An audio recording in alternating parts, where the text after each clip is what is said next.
You got a really nice review here from, I may butcher her name, but Marianne Massopus. And she calls the book the Trauma Survivor's Bible. So, I mean, that's pretty huge for someone to say, So, what makes this book a necessary read in today's mental health climate? Like, what would you say would do that? Well, what I'd say that she was referring to was that she found the book to be extremely informative about the trauma recovery process.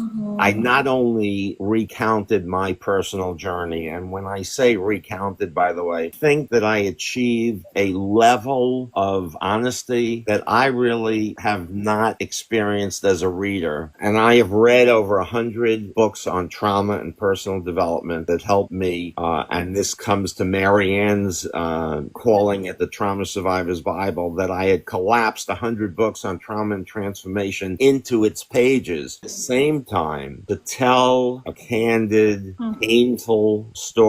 And as I said in the book, when I began writing this, I had no idea what the end was going to be. I mean, I just sat there and wrote. I didn't know. I wasn't healed. I didn't know if I would heal. In fact, there were many days where I didn't know if I would live. I did not know if I would survive. I did not know if I could survive. I didn't know if I had the tools. And I turned to unhealthy coping mechanisms, as many people often do when they're faced with post-traumatic stress disorder.